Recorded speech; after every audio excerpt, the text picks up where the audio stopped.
Well, good evening, ladies and gentlemen. Thank you so much for tuning in to Roundabout Sports presented by Interstate 70 Sports Media, where our passion is our profession. I'm the maestro, Jeremy Carp, alongside everybody's favorite umpire because God knows he's better than 90% of them, Hollywood James Knox. Thank you, James. How are you doing this evening, sir?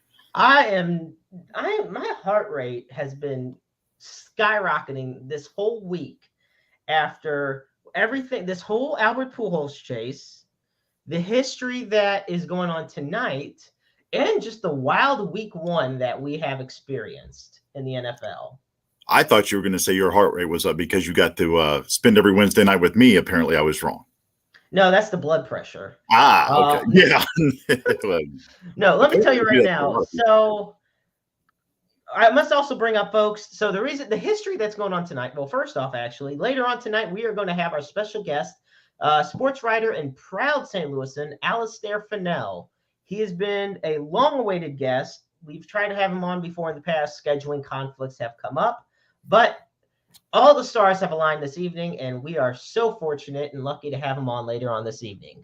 With that said, the history that is taking place tonight, Yadier Molina and Adam Wainwright of the St. Louis Cardinals are making baseball history that we may never see again, a record that probably will never be broken, as James mentioned to me before the show, as they are taking the mound and behind the plate for their 325th start as battery mates.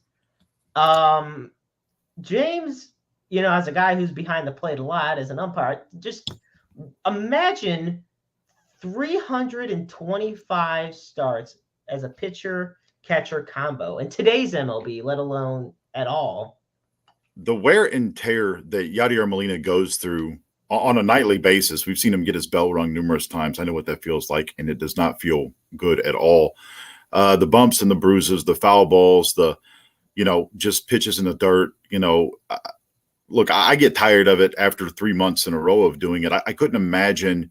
And this is 325 starts just with Adam Wainwright. I mean, we're not talking about the numerous other starts with other pitchers, but I don't know how he does it. I mean, obviously the man takes good care of himself. We've seen him slim down. We've seen him bulk up when he needs to. It's an unbelievable number because, again, the wear and tear. And look, the squatting.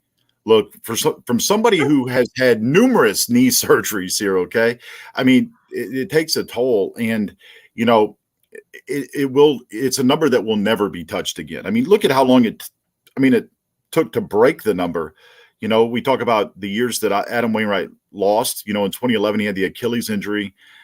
He's had Tommy John. He had the elbow again. At one point in time, a couple of years ago in San Diego, we thought his career was over, and yet, he rejuvenates the resurgence.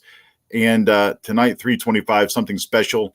And as we were talking about before the show, he got out of that jam. The score is 0-0, bottom of the first. That's a wonderful thing to hear. I know that did have a lot of people on the rocks, especially coming off the rough game last night where they lost 8-4 to the Brewers, which – granted, they have a big enough lead right now in the NL Central, but this is no time for the Cardinals to slack off. If anything, it's the time for them to continue to heat up because this is just their fifth loss at home since, I believe, July 12th. Yeah, since the All-Star break. And here's the other thing.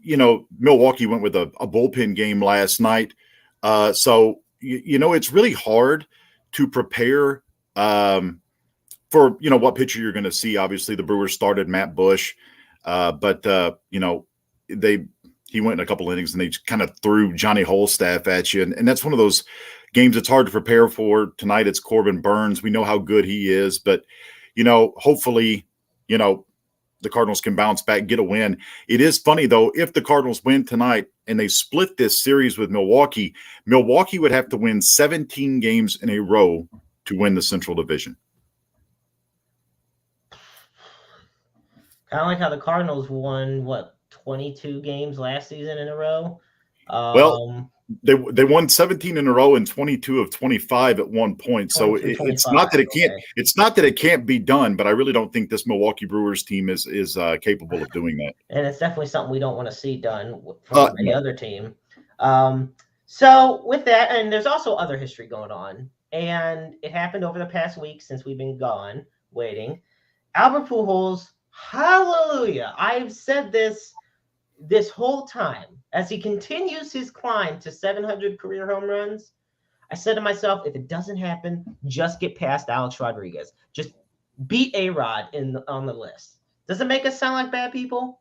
Screw it. I don't care. I just wanted out because look, you see the list. They always show Bonds, Hank Aaron, and then they got Babe Ruth, and now Albert Pujols.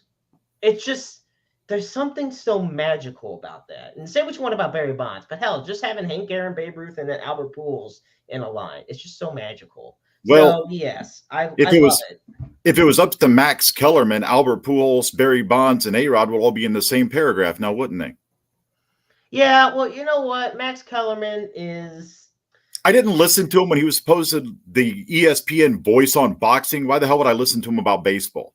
I mean, the man has been wrong more times than you can count on both hands when it's been on big subjects. I mean, I used to always think that Max Kellerman was the sane one between him and Stephen A. Smith. Now I know it's the other way around. Well, it's not that. There's a difference between being sane and outspoken, or insane and outspoken, or having hot takes. Right, or having hot takes. It's the idea of like having clickbait on the internet where you want to say something or put out a picture or something that's going to get somebody to click on your material. But right. I mean, quite frankly, there's a reason this show was pulled from ESPN Radio because he's just flat out full of hot air. Yeah. If you missed it, everybody's wondering what we're talking about. Max Kellerman had come out earlier this week, kind of alluding to the fact that Albert Pujols is a cheater. Now, he got attacked on Twitter too. Look, Cardinal Nation, boy, did they let him have it. And Ben Fred from the Post-Dispatch actually put out the very next day that Kellerman kind of walked that statement back. I would, needless to say, that's a statement that you probably shouldn't have put out there in the first place. I mean, we went back to, was it back in, gosh, I can't remember what year it was when Pujols and Jack Clark had the issue. And, that kind of got taken care of pretty easily. And, but, Kellerman's he's one of those guys. He used to host Around the Horn. If you don't know who I'm talking about, he's not worth looking up. So don't waste your time.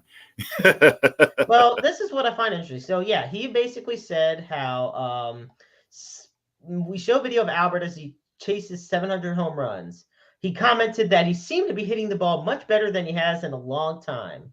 But here it comes. It is amazing. Kellerman said sarcastically, "It is amazing how Pujols, who was in steady decline for years, which to an extent is pretty true. He had not been putting up the same numbers with the Angels as he was with the Cardinals. But he says suddenly it's like he discovered the fountain of youth. I don't know how he's doing it. I'll have whatever he's having, bartender. I guess it's willpower and practice. All these years between then and now, he hasn't been practicing." So, yeah, he's basically trying to be a smartass in regards to Pujols not being Pujols is being a cheater when anybody with common sense could tell you that is not the case. Pujols and Ken Griffey Jr. are, to me, two of the most pure, legit sluggers of the past 25, 30. I'll even put Jim Thome up there. Yeah, I would agree with that. No controversy around these guys because, it's interesting. And, you talk about for quick example, the home run chase of 98. The big thing was Sosa and McGuire, but they're both in the National League. For a while, you had Ken Griffey Jr. in the American League keeping pace. And I forget the journalist who had said this, but I remember reading this, and the guy said one of the biggest tragedies in baseball would be if it ever was found out Ken Griffey Jr. had taken steroids. And you know what? I would say the same thing about Pujols, but I agree. No. I think if it ever comes out that Pujols, was quote unquote dirty, in any of his historical chases, I think that would just I know it would damage the game for me. And Parker joining in, and hate to cut you off, but yeah, he's basically reiterating your point. Max Kellerman doesn't know diddly about boxing either. Bert Sugar knew more about boxing and baseball than Kellerman. And yeah, people tuned in for Stephen A. They didn't Yeah. tune in for Max Kellerman. Just throwing that out there. Right. And, I just, you're right about the home run chase of 98, and look, once it came out that, Sosa and McGuire both were on a supplement that was banned, I didn't care. It saved the game. You needed to have something to bring it back from the strike of 94. So, Right. I think with Albert and kind of back to Kellerman's point or his lack thereof, Pujols is happy now. He's playing the game like a young kid again. If you don't think that being one, happy, two, comfortable, and three, with two of your best friends does not improve your performance, then you've one, never played the sport, you've never had real friends, and three, you've never lived. Yeah, it's absolutely asinine. This is the you got the first word of that word right. Yeah. Well, Pujols, you can just tell. You see him every game that he's playing, even when he's not playing and he's just in the dugout. This is the happiest he's looked in years. He is happy to be back home. He's happy that he gets to ride out into the sunset with Yadier, Molina, and possibly Adam Wainwright. Right. And we've said this on multiple shows in the past, and we cannot reiterate it any strongly. Pujols has said, look, I don't care if I get to 698 or 699, whatever number I get, I'm done after this year. I know, right. James, you've said in the past you would hope he comes back if he got to 699, and I would understand that. But look, you can't come back after these farewell tours. You can't give the gifts back. So. And he's always been a man of his word too. I mean, that's just who Albert is, And I think he would find solace in it. I think he'd be content with it. I mean, he's got his foundation. He's got all these other things he's got his hands in. There's been rumors about the Cardinals bringing him on as a hitting instructor. I mean, I don't think he's going anywhere at all. I think they still want his presence around. But as an active player in Major League Baseball, you gotta give mad respect to the man who's a first ballot Hall of Famer anyway. Oh yeah, absolute first ballot Hall of Famer. Actually, would not surprise me if it's unanimous. Like if he gets a 100% on his first ballot. He would be the first ever, wouldn't he? He would not. I believe it was Mariano Rivera that was Mariano. It should have been Ken Griffey Jr. I know. But one guy decided, he didn't fill out his ballot. We've had this talk before. If you are part of the Baseball Writers of America and you do not fill out a Hall of Fame ballot or you leave it blank, you should have your voting privileges revoked. Exactly. Idiots. All of them. Talking heads. Oh, wait. Never mind. Right.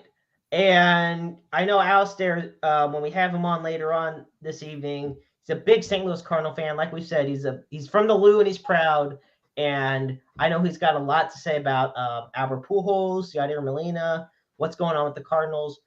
But with that, we're going to quickly transition to what a wild week one it is. And first, let me just say this.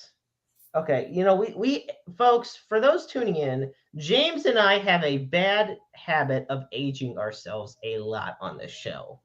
We age ourselves a lot more than we really are.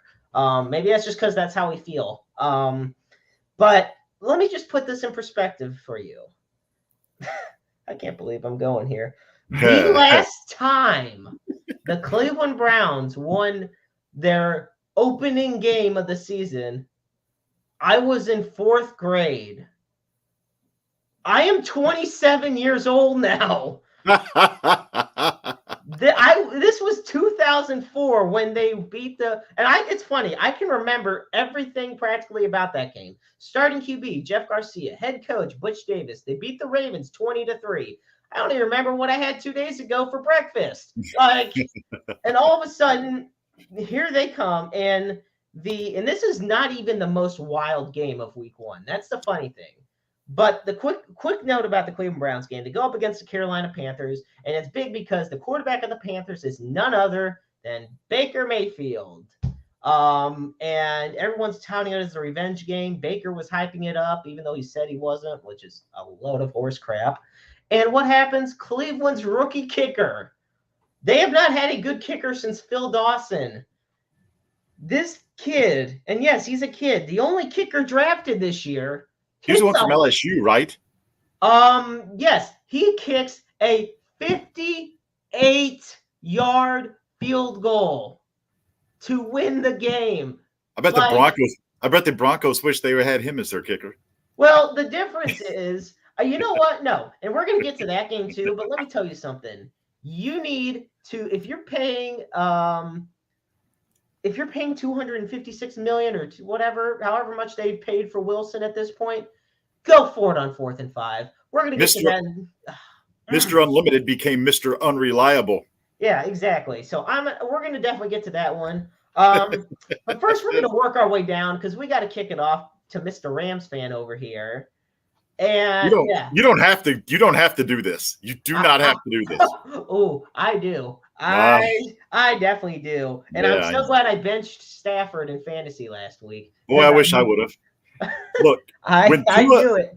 When Tua Tagovailoa, who is my backup, outscored Stafford in the first half of that game, I knew I was in trouble this week. Oh my God. Yeah, this is the thing. So the first half of the Buffalo Bills versus the Los Angeles Rams on this past Thursday, everyone was hyped up. This is a potential Super Bowl. We both predicted this is going to be what the Super Bowl is going to be at the end of the year. And through the first half of the game, it was a back and forth battle. We're thinking, holy crap, this is epic. It's 10-10 at the half. And we forced 4 turnovers. Here's the Bills. Here's the Rams. Yeah. The Rams absolutely crap the bed. They lose 31-10. I'm kind of glad it happened. And here's my point why. No, I'm serious. One, I'm glad we got this game out of the way early instead of being later in the year. Second of all, and Sean McVay made this exact point on Monday, stating that, it was a humbling loss. They were not prepared. I think they came in riding high as being the defending Super Bowl champions, thinking that they were untouchable and that they were invincible. And we were shown pretty quickly in the third quarter that wasn't the case. So I think, coaches always say that you learn more in a loss than you do in a win. And I think this is one of those things where the Rams saw enough early on to where they've already made a couple moves today, roster moves to help bolster their offensive line, which Stafford had absolutely no time to throw at all in the second half of that game, thanks in part to Von Miller and AJ. I think it's Estrianza or something like that. Yeah, Espinenza. Yeah. Between me and Von Miller, they had a meeting at the middle, and the middle happened to be Matthew Stafford. Stafford also missed numerous throws to Allen Robinson. Robinson was wide open a couple times, and he just didn't find him. So I think this is I feel bad for the Atlanta Falcons this week because McVay is going to have that team ready to go. That game's at home. I feel bad for the Falcons. I think the Rams are 10.5-point favorites. I would certainly take them to cover that because I think Atlanta's going to be in trouble this week. But I'm glad we got it out of the way. And you're right. The Bills made all of the halftime adjustments in the world. Sean McDermott's a great coach, and we flat got our ass kicked. Yeah, I turned it off. I didn't even watch the rest. I was done. It would be also for Atlanta. This would be a less of a blow for them if they lose this week if it weren't for the fact that they collapsed yet again against the Saints. Wait, stop if you heard this, James. The Falcons blew a lead in a big one. They were up 16 points in the third quarter and lost. One more thing before we continue on, I got to tell you one more thing about the Browns game. This happened. This one. I'll give it to you considering you're not used to winning. So no, exactly. Well, I am. when you talk about the blowing of the leads, I'm used to that. So this is where that comes in. It's 20-7. And I'm looking at work. I'm like, okay, yeah, 20-7, awesome. Then I see it's like 23-14. I'm like, okay, yeah, not bad. Then I see it's 23-21. Baker Mayfield 75-yard touchdown pass, and somebody at work is telling me, "Hey, Cleveland's up by 2 with just a little bit of time left." I'm like, "Yeah, they're gonna blow it. They're gonna blow it. I'm not even gonna. I'm gonna get upset, but I'm not gonna freak out about it because I've been down this road 100 some odd times. I know how this story ends, and for most of the time, it looked like that because they kicked the potential game winner with about 1:13 to go. Right. The go-ahead score. And like I said, Cade York, the rookie kicker for Cleveland, kicked the 58-yarder to win it. But no, going into that, I had no confidence. I'm not going to lie and say, oh yeah, I knew they were going to win that in the end. No, I honestly thought Cleveland was going to lose that game when they lost the lead in the fourth quarter. I Like, think no doubt. I think the most impressive thing was Jacoby Brissett's poise under pressure. Look, I kind of, once we got through the Monday night game, I kind of equated it to Geno Smith. You know, and Geno made the perfect comment. He's like, look, many times they've kicked me out, and here I am, I'm back. You know, Not done yet. yeah. And, you know, Jacoby Brissett showed that the Browns may not be in as bad or as much trouble as everybody thinks. Now, look, it is the Carolina Panthers. Okay, so I'm not gonna overhype this, but it's not like anybody else in your division showed complete dominance other than the Baltimore Ravens, and they played the Jets. So I'm not going to give any credit there either. You're playing Joe Flacco, who is, look, he's got to go. The hell, they were clamoring for the backup, White, and I can't think of his first name, but Mike White. Thank you. And you know, so you know, the Steelers and Bengals was just a factory of mistakes that entire game. That game should have been over a lot longer than what it was. Evan McPherson has his extra point blocked with no time left on the clock that would have won the game. Minkah Fitzpatrick, who had a pick six to start the game. Yeah, the first pass of the game was a pick six by Minkah Fitzpatrick. And then what could have won Cincinnati the game was a blocked extra point by Minkah Fitzpatrick. Right. So, look, I'm not going to put a lot of faith in the rest of that division. I mean, just look at the NFC West. The Niners lose to the Bears. The Cardinals get their doors blown off by Patrick Mahomes and the Chiefs. I did not see that coming like that. And then the Seahawks at home on Monday night, well, they spoiled Russell Wilson's revenge game, if that's what you want to call it, and made him and Ciara 1-2 step their asses back to Denver. Yeah, and the thing of it is, I also look at the fact that it wasn't so much of a Jacoby Brissett dominating performance as much as the usual. Like I had said when we did our AFC predictions, the thing that's going to really, until Watson starts, the thing that's going to really carry these Browns and really help is going to be the defense and the running game. And they did. Nick Chubb had the most nonchalant 141-yard rushing game I've ever seen. Yeah. Kareem Hunt got rushing touchdowns in the pass and the running game. The defense held Christian McCaffrey to less than 40 yards on the day. Yeah, it was just another day at the office for those guys. It was another day at the office. So going back to the Steelers-Bengals game, it was at one point it looked like it was just a complete dominance by the Steelers. Yeah, they should have ran away with that. That should have been a runaway game. It should not have gone to overtime. And they may say, yeah, because the Bengals should have made the extra point. No, the Bengals should not have been in that game. You're right. Joe Burrow threw 3 interceptions before the halftime. And he had a fumble. And we had talked about how the Bengals had spent so much time upgrading this offensive line. It did not look like it. No, it did not look like it at all. Lael Collins was getting dominated left and right. TJ Watt before his injury, and he tore his pec, but he tore the muscle, not the tendon. So TJ Watt is expected to be back in probably 6 weeks. That's what I saw. So, I know a lot of my friends are Steelers fans, and the big sigh of relief they had when they heard that he was going to be back sooner rather than not at all this year. Yeah, and the Najee Harris injury. The Najee Harris one too. Minor. Offensive Rookie of the Year last year. So go there was another game I wanted to talk about too. How about the Giants beating the Titans? Derrick Henry didn't even get in the end zone. I love it. Tay Crowder, I'm gonna applaud you, man. You straight up took it to the new generation Earl Campbell.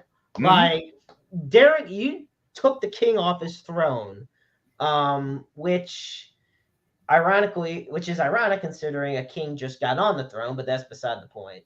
Yeah, right. Nevertheless, no, you are absolutely right, James. And the Giants, what did we say 2 weeks ago? They were the ones that we didn't have any hopes for, any expectations for. We might have had them winning 4 or 5 games, if that. I think I might have had them winning only 3. And you did. You had them 3-14. I had them 3-14. I didn't, which means I can only imagine them winning 2 more the rest of the year. But Brian DeBoll, that team, they rallied. And there's nothing I love more than seeing a bunch of guys not expected to win pulling out a win like that. Well, and Brian, boy, oh my goodness, Brian Daboll really got inside Daniel Jones too. Boy, he was screaming at him and everything else on the sidelines, and you see Daniel Jones come out and respond the way he did. I mean, look, but here's the other thing that kind of tilts that division and turns it upside down, and that's the Dak Prescott injury. I mean, Dr. Jerry Jones says he expects him back in 4 weeks, but really the realistic is it's going to be a 6 to 8 week injury, and you're looking at now at a division that is up for grabs. I mean, the Eagles and Lions was a sneaky good game. I went back on Sunday Ticket and watched the condensed version of that game. Look, Jared Goff, and I said this. I sat here 2 weeks ago and said, do not underestimate the Detroit Lions. Well, they're a team that I really think, I mean, matter of fact, for the first time, I think it is in 4 years, they're favored at home next week over the Washington Commanders, who almost and should have been beat by the Jacksonville Jaguars. Hey, but I'm glad they didn't. But yeah, you're right. They should have lost that game because Wentz went from playing like 2017 Carson Wentz, the 2021 Carson Wentz, the 2017 Carson Wentz, all in one. Jacksonville snatched defeat from the jaws of victory. By the way, update on the Cardinals game. Adam Wainwright gives up a run in the top of the second. Nolan Arenado leads off the bottom of the second with a solo home run. We're tied at 1. All right, there we go. Your score update brought to you by Hollywood James Knox. There you go. Could be you. Yes, it could be you. So let's talk about the Sunday night game. You know, the one between the Tampa Bay Buccaneers and the Dallas Cowboys. Since you brought up Dak Prescott and Dr. Jones, because look, the only Dr. Jones I take advice from is Indiana Jones. Okay, that's what it reminded me of. They call me, you call me Dr. Jones. So, yeah, we were expecting. I don't know what we were expecting. You were wondering what was Brady's team going to look like, considering it's a new head coach, considering the offensive line's been ravaged, Gronk retired. Injuries all over the place. What do you expect? The defense is the real story here. They straight up took it to Dallas. And yes, the big game changer was Dak Prescott going down with a broken thumb. And you saw Mike McCarthy's reaction when he found out that Dak Prescott is going to go to have surgery and everything, and you saw defeat on his face. My question was Eli Drinkwitz the offensive coordinator for the Dallas Cowboys Sunday night? Because even before Dak got hurt, that they were not moving the ball at all. There was no offensive consistency or continuity whatsoever. That was a snooze fest. Yeah, kind of like the the Mizzou K-State game, but that's beside the point. Hey, look, Alabama almost didn't get by Texas, so I almost had a heart attack Saturday afternoon. So lucky. You were so lucky. Should have been Texas winning that game. Actually, I'll tell you right now, that's probably, and I hate to say this, I can't believe I'm going to say it, probably one of the worst officiated games I've ever seen. Well, they're Big 12 officials, so it is what it is. But, I mean, they're all going to be jobless officiating-wise in, 3 years anyway, when everybody moves to the SEC or the Big 10. I still can't believe the Big 12 is going to fold like this. They can't be serious. Like, I don't know. Whatever the case may be. And then you got, like I said, you got the Ravens and the Jets. Nothing really spectacular there. You were hoping for a more competitive game, but it was just the same old day at the office for the Ravens. Chargers and Raiders was good. Raiders was excellent. But here's the thing. Talk about know your worth. It was last Friday Lamar Jackson turned down a massive 200 and I believe 40+ million contract. Yeah. Only on the basis what the only reason why is because not all of it was guaranteed. Talk about betting on yourself. Yeah, basically that's what I was going to say, just betting on yourself because I don't get it. Like, he's his own agent, too. That's what's kind of weird. He negotiates all of his own contracts. This could be I mean, either the smartest move he's made, or this could absolutely bite him in the ass. I don't understand without an agent or at least a firm, representing you. I don't know what kind of leverage he has, because it's not He like has you say, none. you can't say, well, my other client, you paid him 200 and X amount of $1 million, and he plays this position or he plays here or there. There's no comparable to what you should be paid, because, well, name another quarterback that has the same skill set as him in the NFL. You can't. Jacoby Brissett's not on that level. Geno Smith has been a career backup. Trey Lance has not established himself, nor do I think he's going to. Justin Fields isn't there yet. I knew that's where you're going. Tua Tagovailoa is not the same kind of quarterback. He was in college, but he's not now. That hip injury changed all of that. So what do you base it off of? You are, well, in a sense, if this would be like free agency in baseball, you are bidding against yourself. He's basing it off of what Deshaun Watson. Oh, yeah. I forgot about him. No, that's the only reason. He wants to get paid like Deshaun Watson. The thing of it is, unlike you, Lamar, Deshaun Watson has a great arm. That's the thing. Deshaun Watson is one of the most accurate quarterbacks of all time statistically through the amount of years that he's played in the league. Whereas you are not. Yeah. Sorry. Shit, but you're right. Give me Tyreek on the Browns. Who am I to complain about that? But basing off what you just said, you're right. So if you're trying to get Deshaun Watson money, I mean, Lamar, I don't necessarily agree with that statement either. I don't know if I would take Justin Fields. I really don't. Okay, this is the thing, though. The two guys on the list that you had named, the guys with the highest ceiling is definitely Trey Lance and Justin Fields. The problem is, whereas Trey Lance already has a lot of talent around him, Justin Fields does not. Boy, and it's crazy. I don't know if you watched any of that game. There was 2 to 5 inches of rain. Okay, let's set the stage here. 2 to 5 inches of rain that had fallen in the Chicagoland area before that. They were literally scraping water off the field. That was fun to watch, just for the hell of it.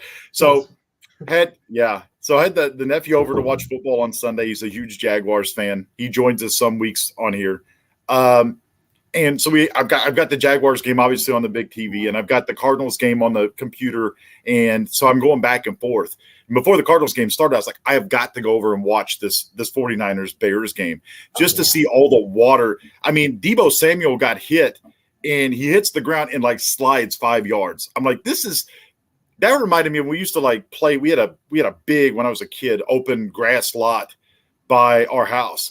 It would be muddy. It would be rainy. It would be snowy. We'd be out there. And it just kind of took me back to being a kid.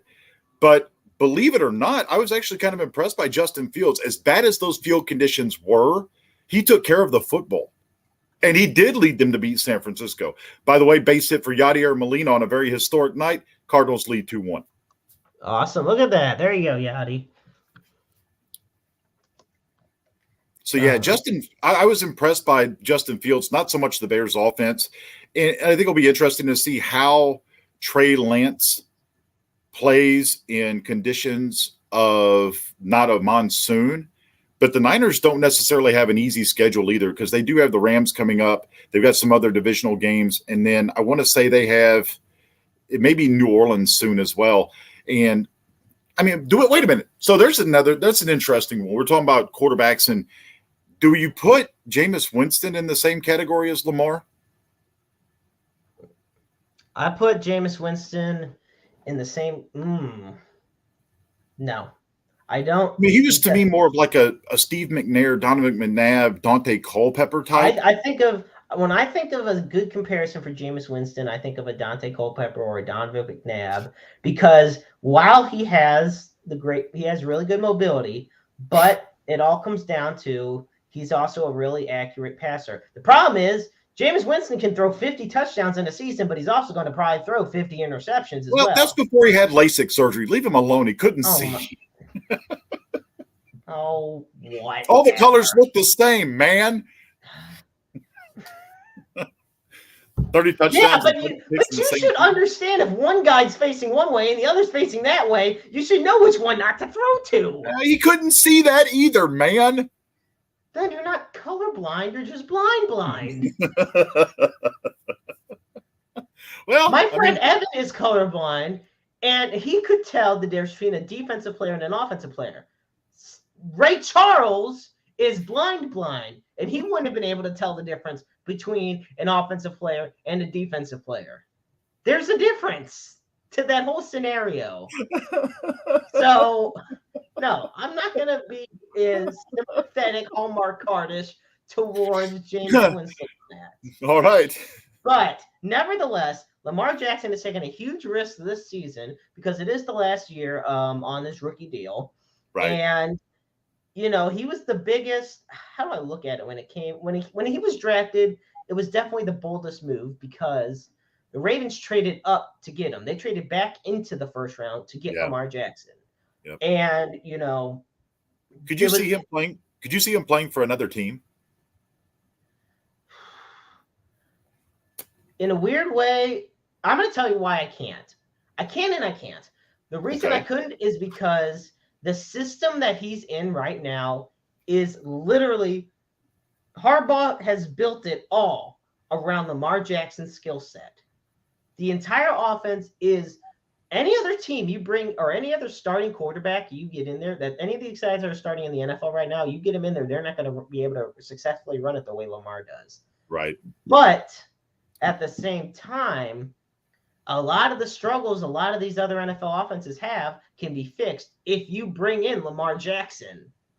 There just comes a point where, I mean, I'm sure a team like Houston would love to have Lamar Jackson, although Davis Mills did a fine job against the Colts Sunday. Here's one. How about just have okay, here we go. I like who I'm about to name, but this would be a cool replacement. Imagine Kirk Cousins being replaced by Lamar Jackson. Can you imagine the chemistry that he could develop with Justin Jefferson if that were to hit off with Dalvin Cook in the backfield? And still with Adam Thielen as well. Still with Adam Thielen? Yeah. And don't get me wrong, Kirk Cousins is one of the most underrated quarterbacks of the past decade. Nevertheless, talent. I always say there's a difference between a great quarterback and a great athlete. Right. Lamar Jackson is one of the greatest athletes at the quarterback position of all time, but he is not one of the greatest quarterbacks, and it's just the way it is. Speaking of Kirk Cousins, there's one more game I want to touch on. I know we'll get to Alistair soon. How cool was it to see the Minnesota Vikings beat Aaron Rodgers? That made me happy. I can't stand Aaron Rodgers. I really can't. A lot of people I've talked to felt the same way. And I think a lot of it, I don't even know if it has to do with the fact that a lot of people just don't like Aaron Rodgers, or it's just the fact that they're sick of seeing Green Bay on Fox's Game of the Week every damn week. And 90% of the nation. I'm sorry. I get it. Green Bay is a prominent premier franchise in the NFL, but I'm sorry. I don't need to see the Packers every single week. Just because the Rams don't live in St. Louis anymore. I don't think Aaron Rodgers did himself any favors with the whole Joe Rogan and the coronavirus stuff last year either, though. I really don't. I think that and that's what did it for me.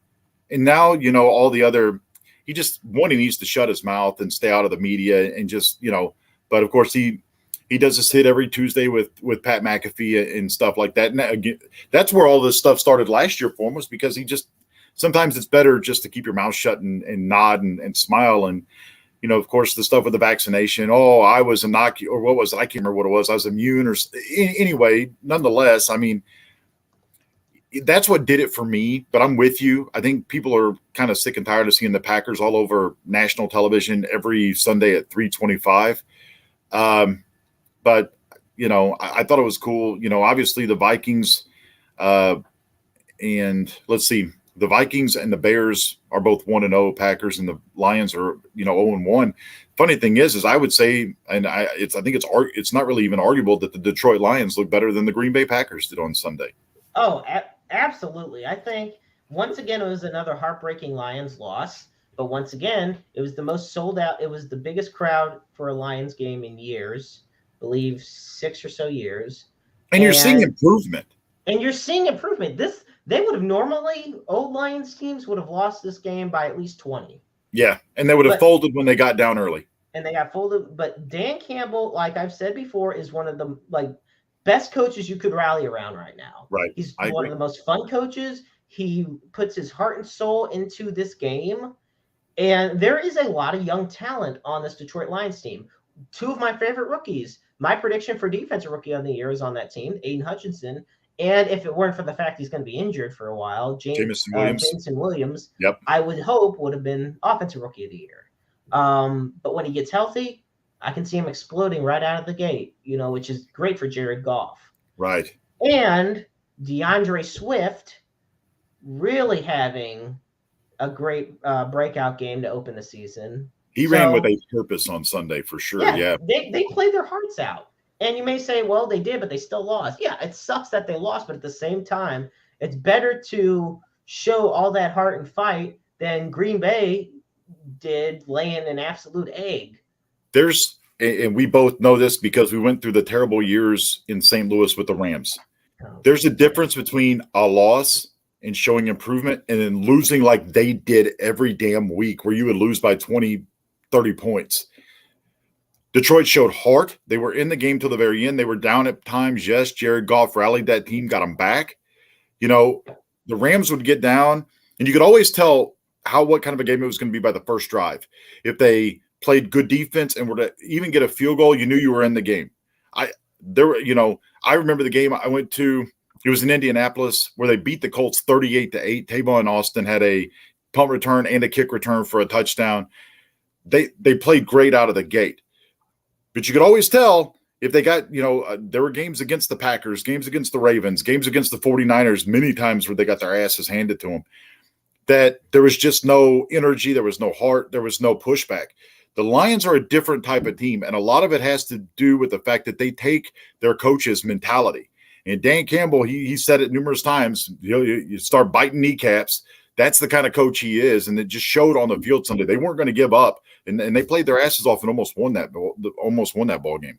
Absolutely. And one more game we're going to cover before we bring on Alistair. Look, no Tyreek Hill, no problem.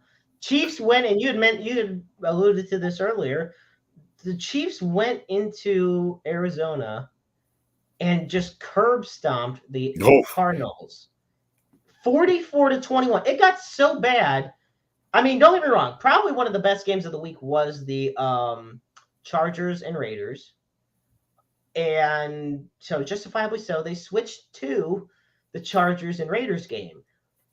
But Mahomes threw 5 touchdown passes. He's already ahead. Keep this in mind, folks. He's 26 years old. So, yes, here we go again. He's younger than James and I.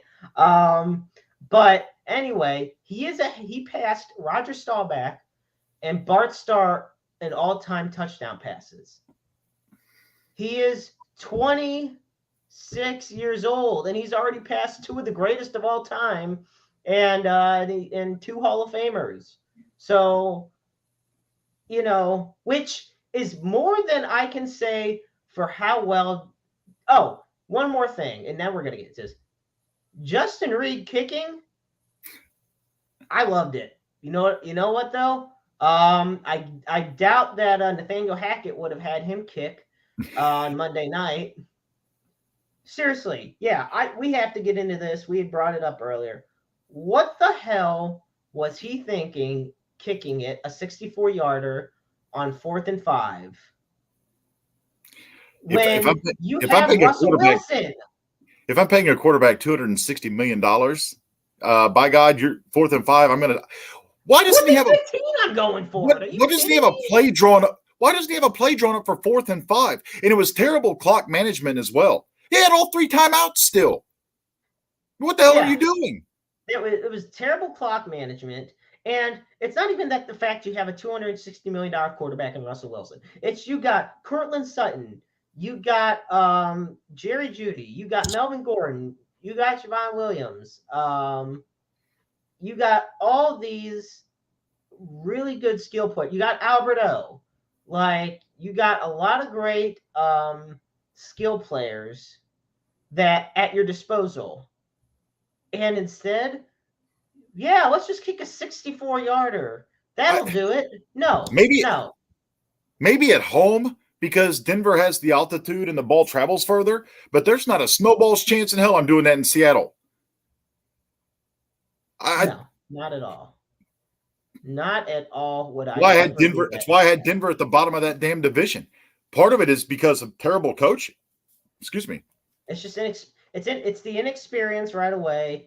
Yeah. Overall, I mean, and the thing of it is, wait till Andy Reid gets a hold of his ass when it comes to being out coached. Even Josh McDaniel. Yeah, imagine going into Arrowhead Stadium. Yeah, have fun with that. And making that type of move. First off, I'm going to tell you right now, the crowd in Kansas City wouldn't let you hear what the play call is. Right, so you better have a silent clock. You're not going to have 3 timeouts. Because you're going to have to keep calling timeouts so you can hear what the damn play is. Yep. Now, speaking of football teams, I was talking to somebody a few weeks ago, and all right, James, you're familiar with St. Louis University, right? Yep. The Billikens. Interestingly enough, they're a very prominent college. Chaffetz Arena is one of the most popular arenas around. One of the better arenas in the A-10. Yep. Yep. And yet one thing the university does not have is a football team. Right. And the thing of it is, this gentleman shared an article with me that he had come up with about why SLU should have a football team. Why it's time. I read that article myself. And I'm telling you right now, folks, we have the man behind the article and so many great other articles right here with us live tonight on Roundabout Sports. So it's my pleasure, as well as James, to introduce to you a man who's from the Lou and he's proud. No, not Nelly, but that would be pretty cool. Ladies and gentlemen, welcome to Roundabout Sports, Alistair Fannell. Good evening, fellas. How are you, Alistair? I'm doing good. I'm enjoying you guys listening to talk about the NFL this past week, all the great games, and some of the bizarre call playing, and some of the great plays during this past weekend. Well, awesome. It's great having you on. Yeah. So I definitely wanted to start off by asking about your article you wrote just a couple weeks ago about SLU bringing back college football. What got you into thinking about that? Well, college football. Hang on. We got some technical difficulties, Alistair. You're gonna have to fix your. Well, we have some bad feedback. There's a lot of buzzing from your end. Can you hear me? It's still buzzing. That's the problem. Oh. Let's see. That's what happens when you have, nothing like live podcasting, right? That's the best part. So, nevertheless, while Alistair gets his situation figured out, I do want to mention that you can find his work at interstate70sports.media. And he also has his own WordPress site, Alistair Fannell. And just some of the amazing work he has includes whether not only about SLU bringing back college football, but also can you hear me? There we go. Now we can hear you. Good. Okay, good. That is perfect. Okay, welcome back, Alistair. Well, thank you. Thank you very much. Well, the reason I wrote this article is because college football here in America, football here in the United States is big. It surpassed baseball almost 40 years ago, to the point that now you're going to have both a fall season and a spring league in pro football, especially with the XFL coming back next year, and then you have the United States Football League. But over the last couple of years, we've seen a huge increase of campuses around the United States that have brought back or even started their football program.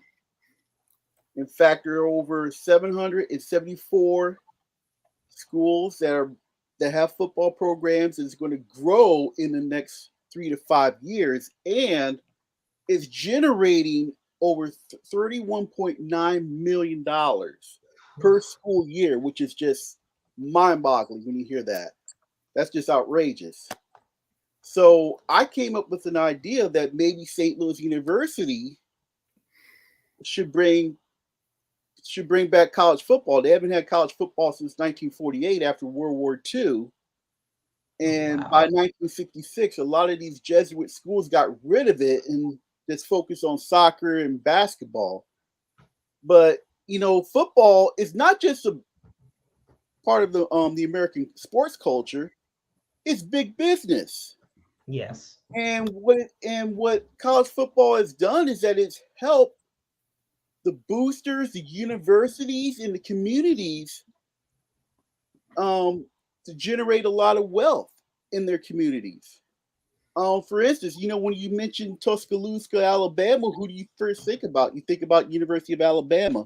When you think about South Bend, Indiana, you think about Notre Dame University. Notre Dame. If you think about Lincoln, Nebraska, even though the Cornhuskers are down and out right now, you think about University of Nebraska. So, I think, to me, while people are going to say, well, that's never going to happen, you never say never. I think St. Louis University, if you do a study, I think they should really seriously consider bringing college football to help the city of St. Louis generate a lot of money, especially during the fall season. Because if you bring college football, it's going to help, the name recognition of the university and the city. And plus, Edward Jones Dome is empty during that time of the year. So It is. why not? Why not have a college football team during the fall time and have a spring football team, like bringing back the Battlehawks during the spring season? Well, Christopher Miles, thank you so much for tuning in, and he definitely agrees with your points that you have. Alistair, my question is, what do you think would be one of the biggest hurdles that they would have in trying to get football back to St. Louis University? Well, it's it's a challenge financially to bring it to start a football program, but there are success. You don't have to join the NCAA Division One bowl subdivision.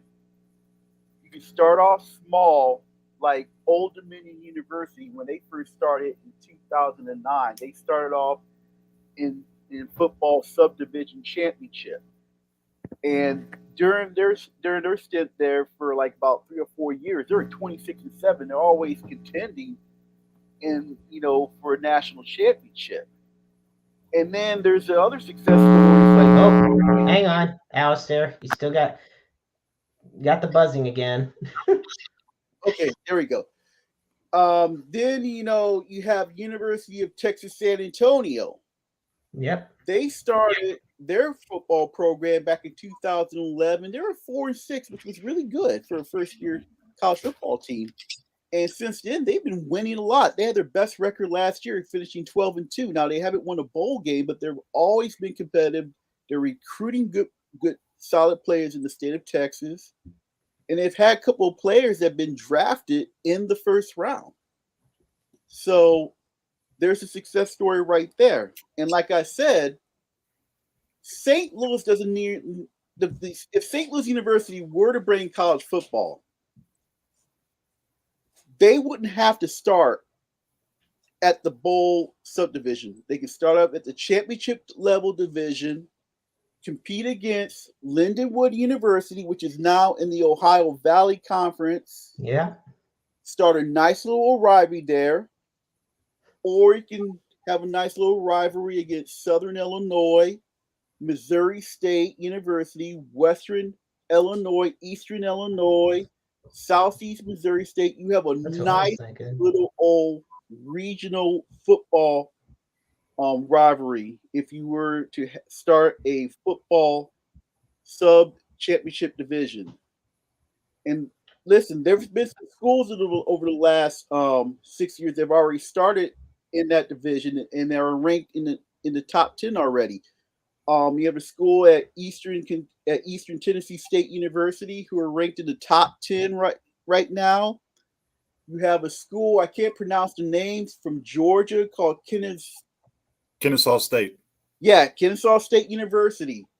They're ranked in the top 10 right now in college football. In fact, a couple of years ago, I saw them beat up on Missouri State University. This was before they had Bobby Petrino. Now Bobby Petrino is now the coach at MSU, and it's got them in the top 5 right now nationally. But these are successful stories. And in the next couple of years, you're going to have another school, University of Texas at Rio Grande Valley University.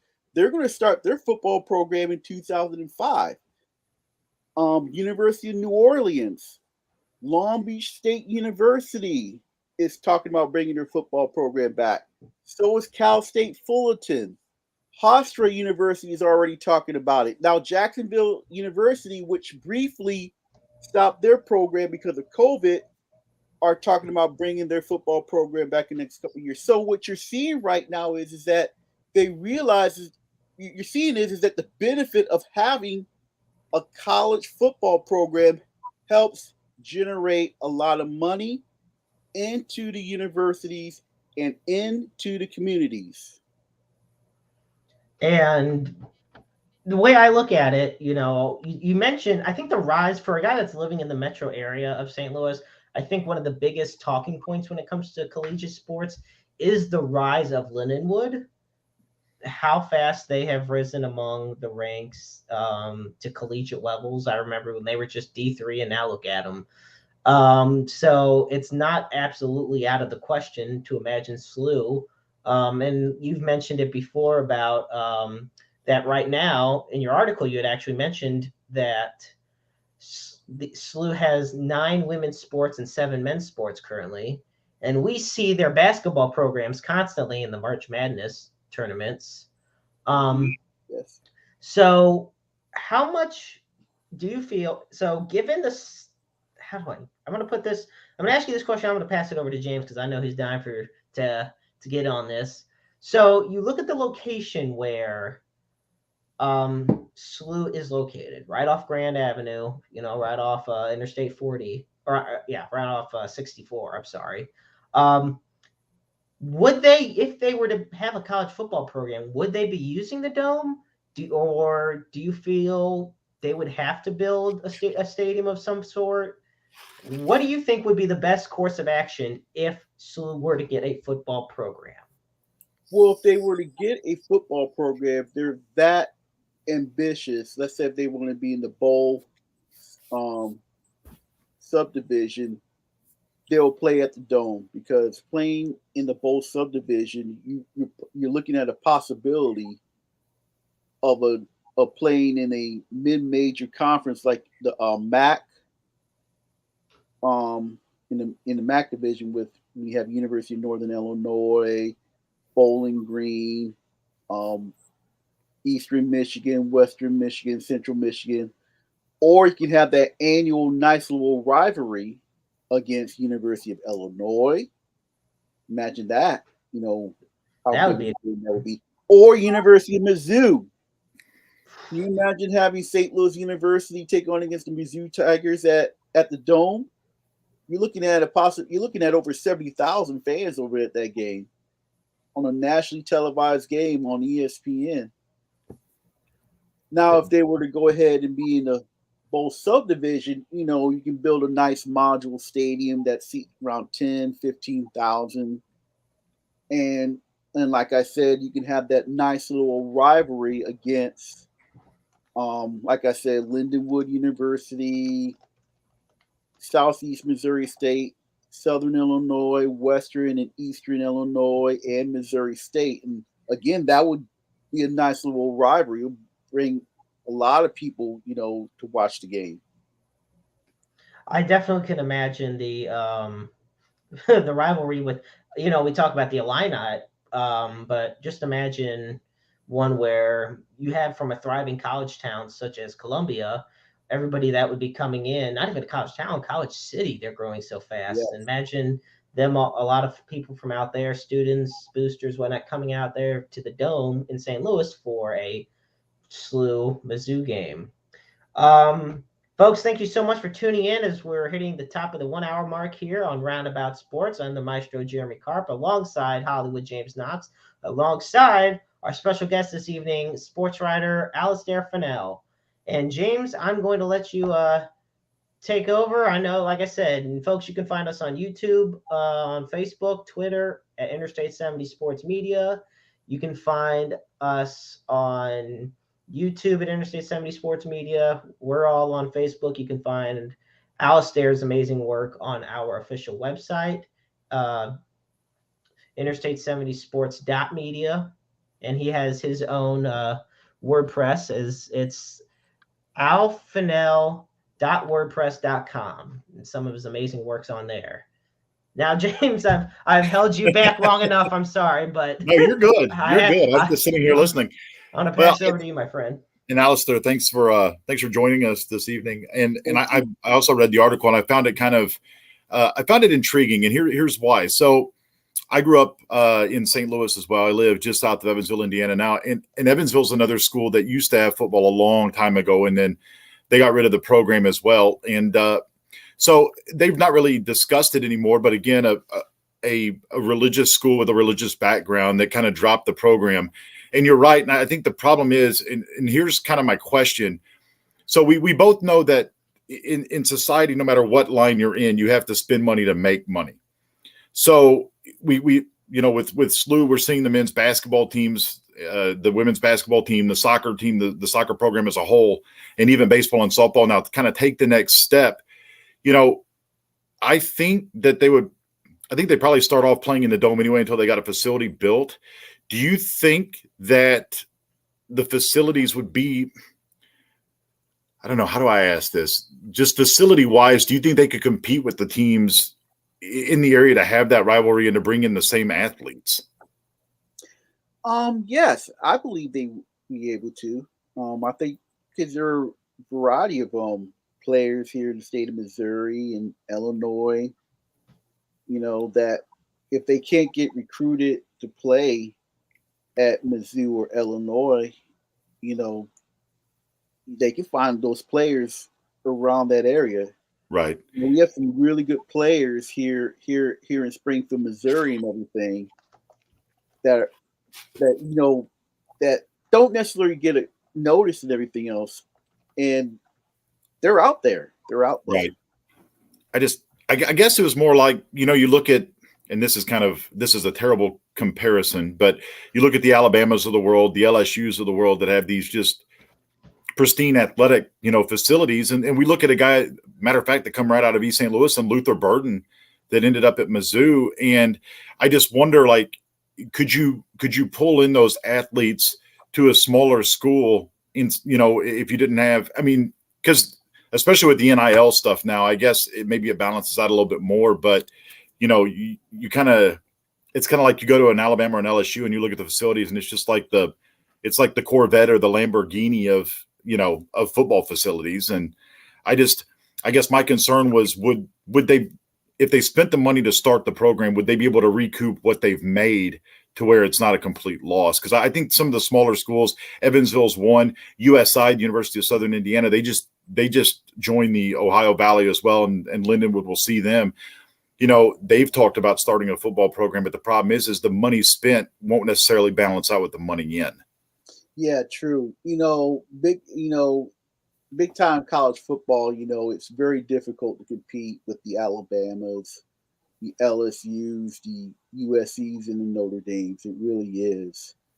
But but it is a challenge. But you can still find ways to find that player, who wants to go on and play college football. Right. You can still find ways. Another thing I want to point out too is that this in the football championship subdivision, particularly in this conference called the Pioneer League, which is based in St. Louis. You probably, if you guys know that, they have football programs where you don't have to offer any scholarships. Yes. So if that way, it that can keep the that can limit the school's budget by, if you play in the school in a division like that, where you don't have to offer scholarships and just waste so much money, in trying to compete immediately, against the Mizzous, the Illinois, the Notre Dames, and the Alabamas and everything else, because there have been, when schools do that, sometimes that could literally crash your program and everything else. One of the things I follow small college football because I really am intrigued about some of these schools that have football programs and they don't offer scholarships, but they go ahead and find those players and everything else. And even though some of them may not make it to the NFL and everything else, they just enjoy playing football in the collegiate level. Well, Missouri State's a really good example as well. I mean, obviously you had John Q. Hammonds, which I think everybody in Springfield knows that, Hammonds Field, if you're familiar with the Springfield Cardinals and in the arena that the basketball team plays in. But yeah, I wasn't familiar completely with the Pioneer League, but that kind of answers the question. I mean, if you can still bring in athletes and you're still getting tuition, plus, you talk about Hammonds, and like Oklahoma State was another one. I cannot remember the name of their booster right now, but God, I mean, he threw money. Pickens. Yeah, big oil tycoon, and it's hard to you want to compete and you make yourself relevant among these schools, but I mean it's no different than any other program. You're not always going to have the financial. The financials to do that. So yeah, I like that idea, especially if you're not offering scholarships. You just got kids that want to play. They're there to learn and not necessarily go on and play football afterwards. They're, going to go into the workforce or own a business or whatnot, get a degree in something else. I think that kind of brings football back to where we all started with it, is you're playing for the love of the game. And I think that's what gets lost among all the dollar signs that's thrown around college football. And that's a topic for a completely different night. But, I like the idea of that. Just the Pioneer League sounds like they've got it right. Yes, they got it right. So does the Ivy League too. Yeah. The Ivy League, they're traditionists. You want to play college football, go ahead, do that. Just you can go to school and everything else. If you don't get drafted, go into workforce. They're there to play football, but they're also there to get their graduate, get their academics, maybe go ahead and get their master's degree or MBA and everything else. Oddly enough, you think of the Ivy League, you think of more college basketball as of late. I mean, look at teams like Harvard and Princeton that, knocking off teams like UCLA and Baylor in the tournament more so than football, Exactly. So, but I enjoyed the article. I thought you made a lot of good points. I would love to see SLU restart a football program. I think they have the boosters to do so. And you're right. They have natural rivalries built into their backyard. I mean, Lindenwood, Southern Illinois, which is my, that's my alum, and also too, like I said, if they don't want to offer scholarships, that's fine. Right. Be part, you can join the Pioneer League of the You can join the Pioneer League and play against teams like Drake University, Yeah. Morehead State. Right. There's always options out there. Right. Well, and here's the other draw to that. I mean, think about some of these smaller schools. It used to be called the Gateway Conference. It's not anymore. Yeah. But look at Northern Iowa. Who do we all know played at Northern Iowa and helped the St. Louis Rams win a Super Bowl? I mean, the story right there. Yeah, you have those stories that come out of these smaller schools, and you know, you've got, like I said, the natural rivalries. You've got Lindenwood. 90 miles to the south, you've got Southeast Missouri State. You know, a little further northeast than that, you've got Southern Illinois, and then you've got Missouri State. I mean, you are sat right in the middle of the country to where your geography and your demographic is perfect for this. Exactly. Yeah. Exactly. Get a nice little rivalry between those schools right there. Which would also boost ticket sales, interest, and income. Ticket sales and everything else. And speaking of, you know, J.Q. Hammond, you know, maybe if the Taylor family, you know, can get involved, who loves football and everything, since we don't have an NFL team, you know, they can maybe write a check and everything else and start and get SLU to start a football program. I mean, look at it. I mean, they've been instrumental in obviously the naming rights to what has been the Keel Savis Scott Trade Enterprise Center. Yes. And then, you know, obviously now with STL City, you know, coming into play as well. And not that you would share the stadium. I mean, obviously, because that is a soccer only facility, but you know, who's to say that you don't pump a little bit of money? You've got to fix it. The CVC, which is the problem too with a lot of this stuff, they've got to fix up that dome anyway for the XFL. If you had St. Louis University take some of that expense off there, and instead of like having to build their own stadium, you share the expenses there, that makes more sense than having to renovate it all yourself as well, or build a whole new facility. Exactly. You know, which was part of the reason why when University of Texas San Antonio, when they started their football program, and everything else, nothing was going on at the Alamo Dome except right, you know, the Alamo Bowl and everything else. And so they decided, you know, let's start a football program and everything else. And now, you know, 12 years later, after they first started their kickoff back in 2011, they're going to have spring, fall football, and now you're going to have spring football with the XFL in San Antonio.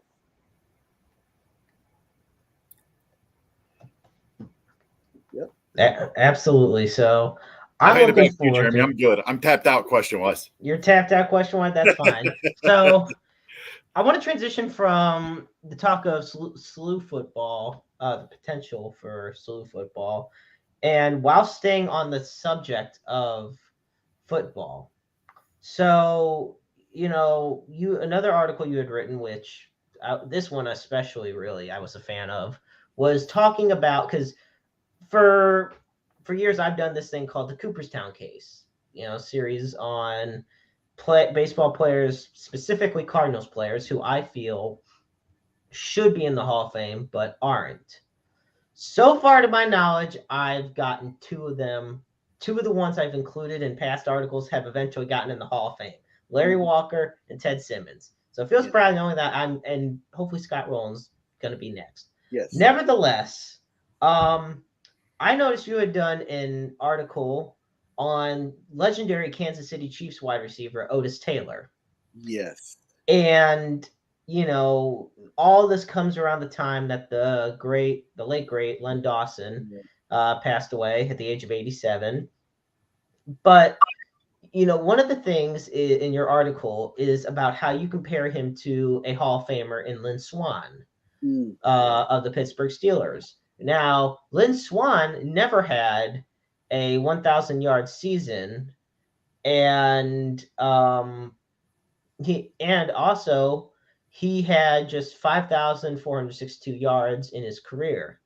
Meanwhile, Otis Taylor has over 7,300 receiving yards, and he has 57 touchdowns, 2,100-yard games, and all the while, Otis Taylor is not in the Pro Football Hall of Fame. And when you think about it, he was the key guy alongside Len Dawson. He was the go-to guy. Yes. Otis He Taylor. he was the original Terrell Owens. He was the original T.O. 6'3", physical, big. After he made the catch, throw that legendary right hand stiff arm and everything else. He was the T.O. back in the day. And I just think it's just it's a shame that he hasn't been in the Hall of Fame. I don't get it. I just don't get why he's not in the Hall of Fame. He had a great career back in the day. Yeah. And the biggest thing that I'm concerned about, and I know you've expressed this concern as well, because we've seen it happen a lot in recent years, is and keep in mind Otis Taylor is 80 years old. Yes. The fear that he might pass away before he does get inducted. And I think that's a lot of fans have really ripped the writers and the committee that votes these players into the Hall of Fame a new one when Raiders greats Ken Stabler and Cliff Branch got inducted shortly after they passed away. Mm-hmm. And the crowd, and there was a lot of outrage feeling that these players who, they don't have to have the record-breaking statistics. The point of the Hall of Fame is without them, do they make the game different? The impact they have on the game, obviously, yes. If they have big statistics, the top stats you put them in. But guys like Otis Taylor, guys like Cliff Branch, guys like Ken Stabler belong in the Hall of Fame. And the fact that Otis Taylor is not is a big disservice because it also disrespects the Chiefs franchise and the city of Kansas City as a whole, not just him directly. Exactly. I think it's a shame that it took Ken Stabler and Cliff Branch, to get in the Hall of Fame after they died.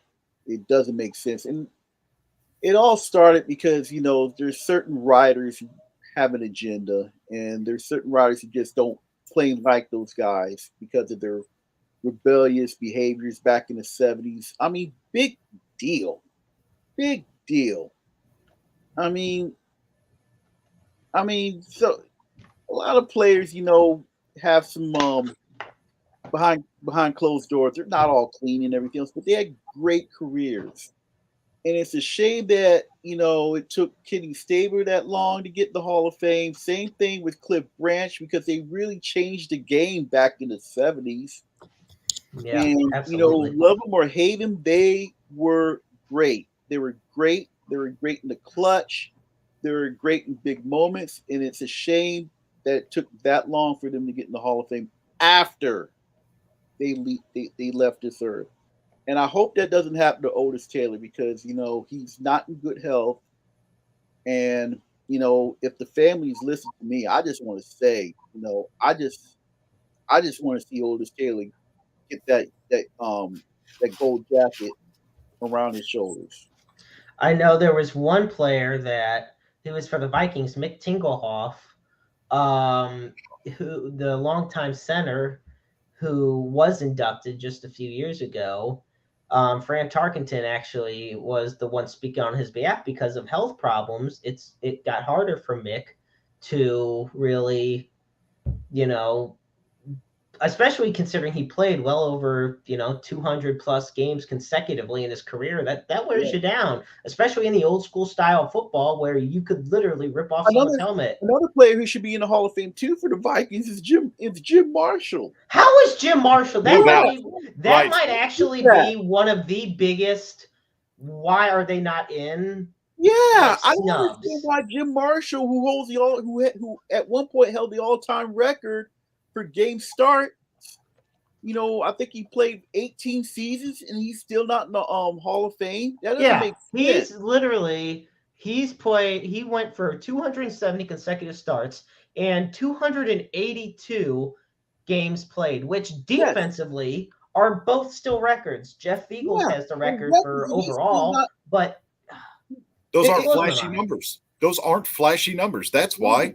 You think about the era of football. Think about the era of sports now. Okay, Baseball, you have the three true outcomes. Football's faster. It's more flashy. Everything's passing in big games. We don't see running backs do much anymore.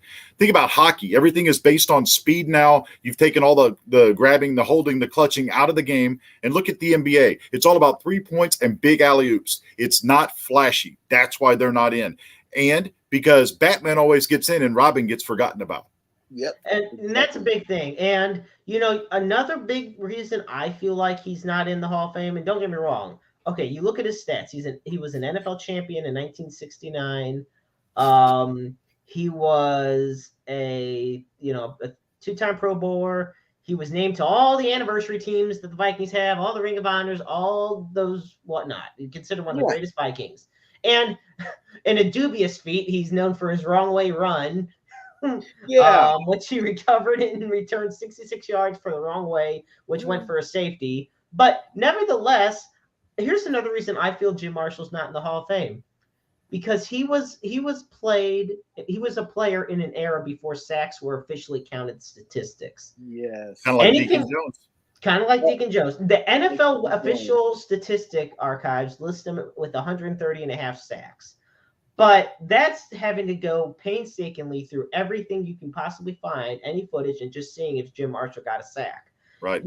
They didn't. He played from 1959 to 1979. Like I said, 3 years before the sack became an official statistic.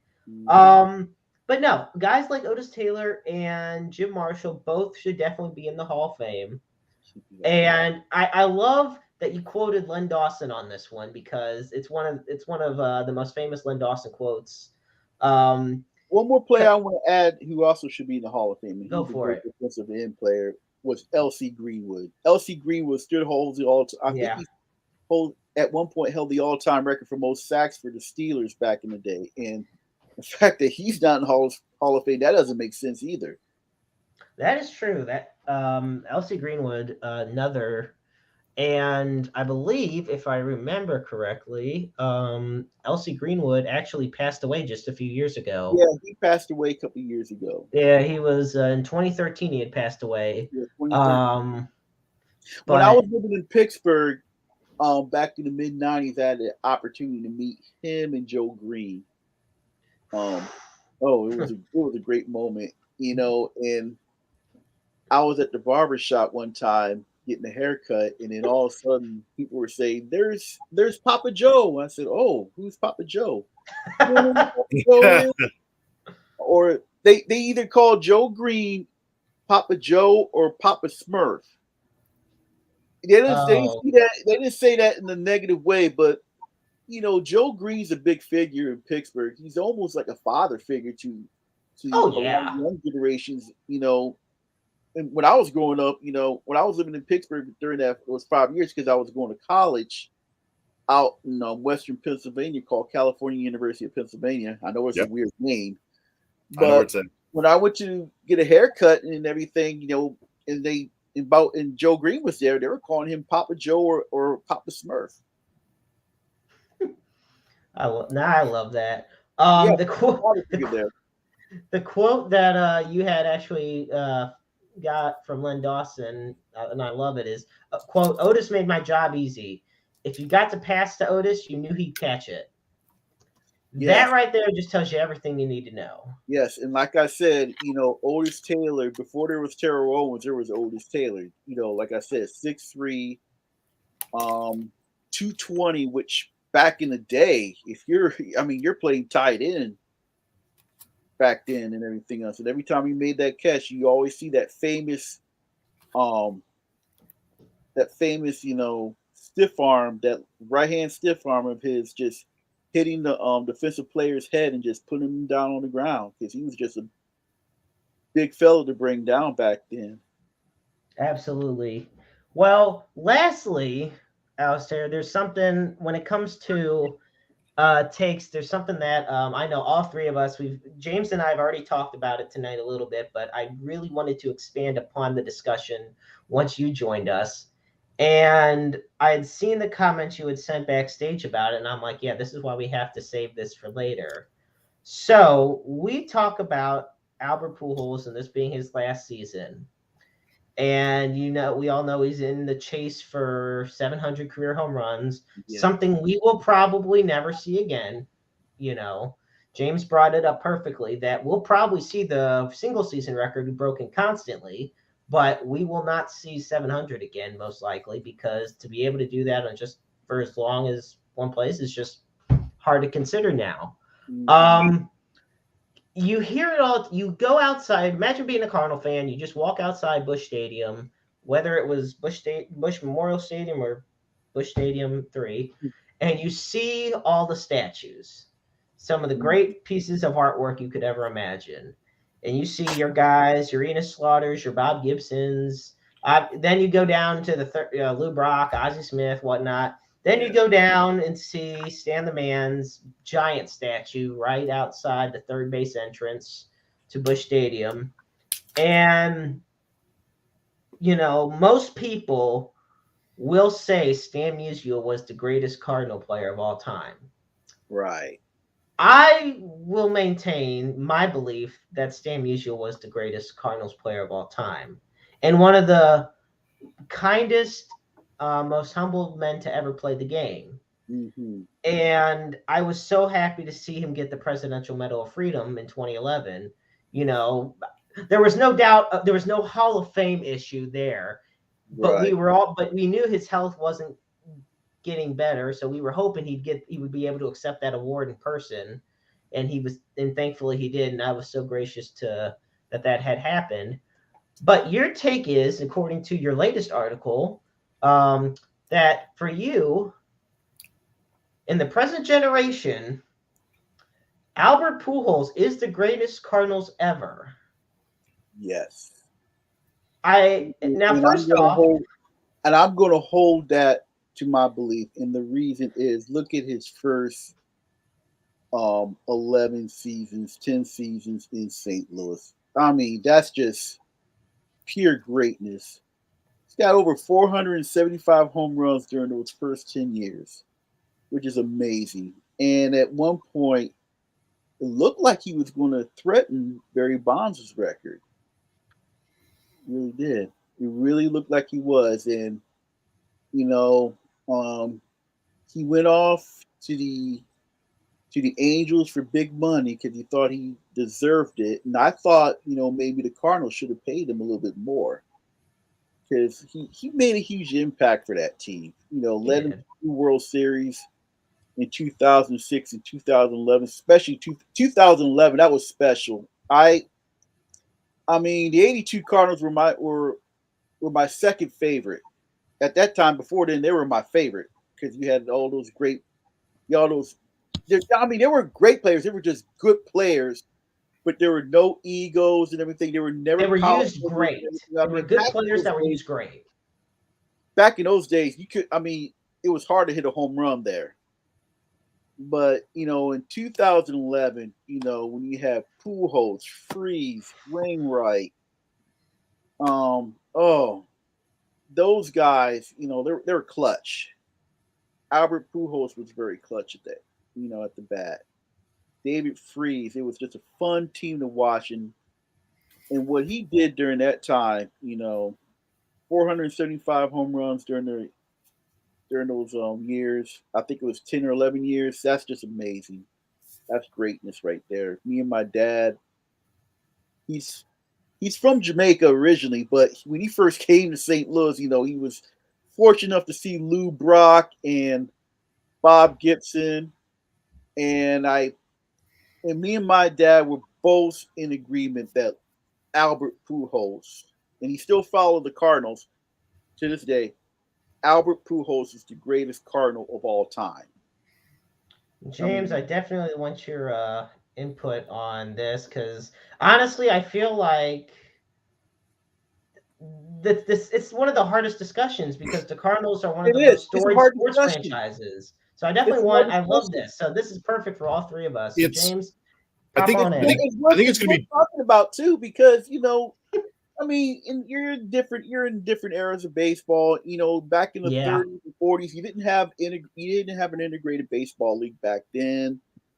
And then towards the 50s and 60s, you started seeing in the integrated baseball league, and you saw players like Willie Mays.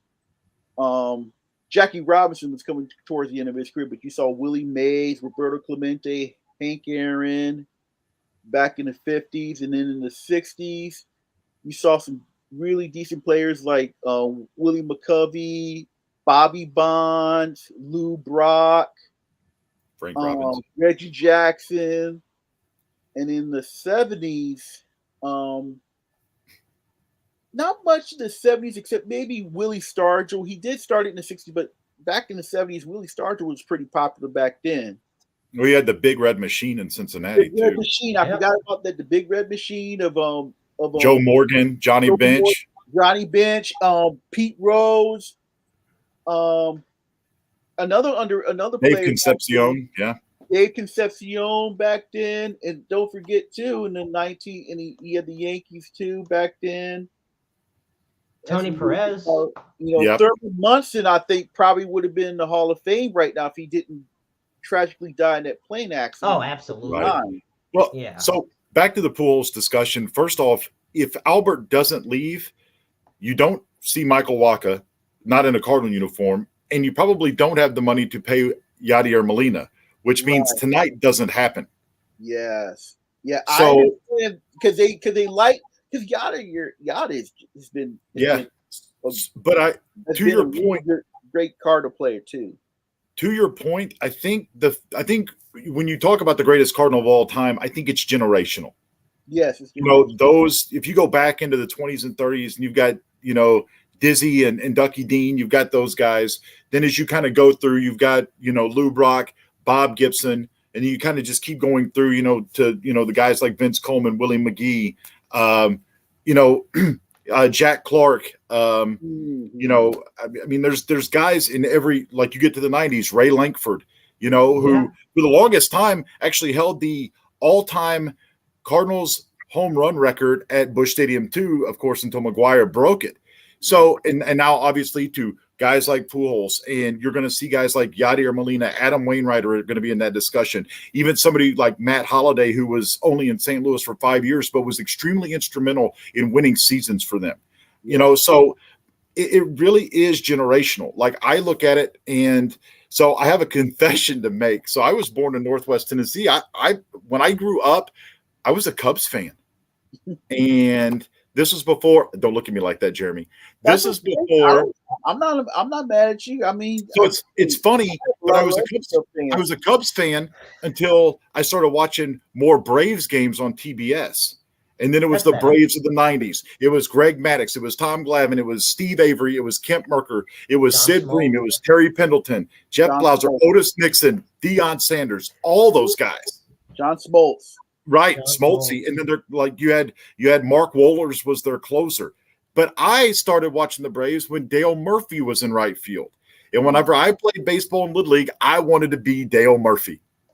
Yeah. And so we moved to St. Louis when I was in 6th grade, and I had already started, we had gone to Cubs Cardinals games, and there was one game we were at, the Cubs were getting just beat terribly by the Cardinals. So I had a Cubs hat on. I started crying. I took the Cubs hat off, put it in my mom's purse, and that was it for being a Cubs fan. That was it. We were in the left field bleachers. It was hot as hell outside, and that was it. So, but for me, getting to St. Louis in the 90s, it was Brian Jordan. It was Ray Lankford. It was Todd Zeile. Those guys, Pedro Guerrero when he came over from the Dodgers. So that's the kind of era. Walker. Right. And, even somebody like a Tom Bernansky or a Joe McGrain or a John Tudor, those guys. Yeah. And so, I think when you have this conversation, my nephew, who will be 19 this year, will look at it and go, well, the greatest Cardinal of all time is Albert Pujols or Yadier Molina. Or you're going to have somebody that maybe relates to Adam Wainwright, who's a young and up-and-coming pitcher, or Chris Carpenter even. Mm-hmm. But you look at us older guys, when we look back at it and go, man, Vince Coleman, there's no telling what his career would have been if he doesn't get rolled up on by that tarp. Or a guy like Willie McGee. Or, there's just – when you look at it, it really does depend on your generation, and it depends on the lineage of which you grew up in. Exactly, yes. Right. That's very much true on that. And That's a long answer to that's a long, really no answer to a very short question. Yeah, but It's that's how it goes because there's no. It's one of the. We've discussed this on the show many times. James and I have always had these talks on. Remember, we did the NBA's, like the one list with the NBA's all-time greatest, and the amount of hell we went through having to decipher that because it's to determine the greatest of a certain era or is hard enough. To say all time has to be a purely perspective standpoint. Right. No, I never saw Stan Musial play. None of us have. My parents didn't. And I mean, when my parents were born, Stan Musial was at the end of his career. So it's like, yeah, players we grew up watching were the Ozzie Smiths, the Willie McGees, the Albert Pujols. Even you got your Yadier, you got your Scott Rowlands, your Jim Edmonds. I mean, a lot of these guys, even if they had careers outside of St. Louis, it's because of St. Louis that they're a household name. It's just because of being a part of Cardinal Nation. Like Larry Walker obviously was a great, amazing slugger in Colorado, but he never got the recognition. He only was in St. Louis 2 years, and then look what happened. And many people don't realize that Larry Walker started his career in Montreal. Exactly. Yeah, exactly. So did Pedro Martinez. You can go. So I was thinking. Tom Brady. Right. That's true. Gary Carter. Gary Carter started his career in Montreal, but he's known as a New York Met. Tim Raines. Don't forget. Yes, Tim Rock Raines. And Andre Dawson started their careers in the Montreal. Hawks, yeah. Pedro Martinez started his career in Montreal. Yeah. In Montreal, I hope they get a baseball team. I really hope they do too. But so I was sitting here thinking as we were discussing this, like you could ask somebody who's the greatest pitcher of all time. And this is a real good one because you look at it now, guys today are gonna be like Max Scherzer, Randy Johnson, Roger Clemens, Pedro Martinez, and it runs down. But you go back in history, Tom Seaver, Bob Gibson. I mean, just they're Jim Palmer, those Nolan Ryan. I mean, the list goes on and on and on. But it also, I think, depends on what team you cheer for too.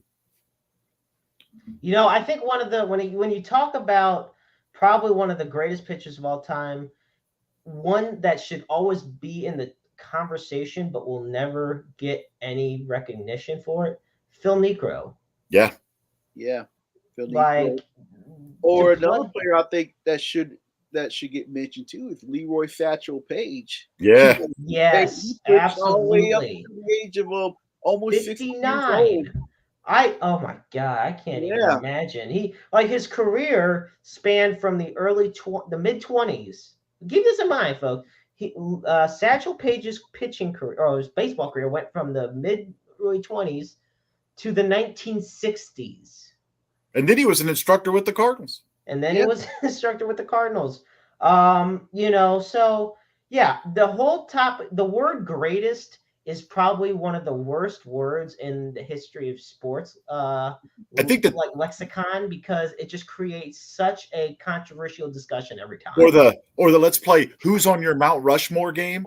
Oh God, I hate just that. don't. I can't. That the only thing that's good for is to pass time, like as a radio segment when you have nothing to fill. Trust me, I've been there. Yeah. So here's a question, Alistair, for you in regards to the Cardinals. We've talked. How do I put it this way? Okay. So we've talked about the battery mate record that Wainwright and Molina have broken. We talked about the chase for 700 that Pujols is right on the verge of reaching. He's at 697 right now, but he's still got plenty of games to go. Here's my question. Okay. What do you consider? Here we go. This is going to be fun. Do you think that we will see another player hit for 700 home runs? I don't That's a tough one. Perhaps the player I can think of that might be able to do that is the player of the Angels. Can't pronounce his Trout. name. Huh? Not Mike. Not, Otani? huh? Shohei Otani? Maybe he has the ability to do it's going to be difficult. I mean, he's sensational to watch. He really He is. needs to be the MVP this year for the American League He's because going to people be don't MVP this understand. year. I get it. Judge is great. He's Aaron phenomenal. Judge, Aaron Judge is great, but there are times that he goes in a slump. Exactly. That's why I'm saying Otani needs to be MVP this year. I think he has the ability to go 500, but can he consistently get over 600? I mean, he has his moments. He'll get in a hot streak and everything else, but then he'll start slowing down. He'll start striking out a lot and everything else, and then you're going to hear Stephen A. Smith complain and whine about Aaron Judge and then him slumping and everything else. So I mean, I look at the other guy. I can't pronounce his name. Otani. Shohei Otani. Yeah. Otani. I look at Otani as a guy who might, not saying he might have the ability to hit 700 home runs. This is my problem with that. The ability, yes, absolutely. This is the problem I have. And first off, he's hit 127 home runs right now in Major League Baseball. He's 28 years old. Then you take into account that he's a pitcher as well. That puts double the energy and and I don't even want to say pressure because he's not going up to bat thinking I'm going to hit for 700 home runs, but it just puts the amount of wear and tear on you double the amount because he's a great pitcher and he's a great hitter. That's why you hear it all the time. He's a player we haven't seen since Babe Ruth. Not because he's going to hit 700 home runs like Babe Ruth, but because the amount of responsibility he has and I think one of the biggest crimes is he has to do it for such a trash ass organization like the Angels.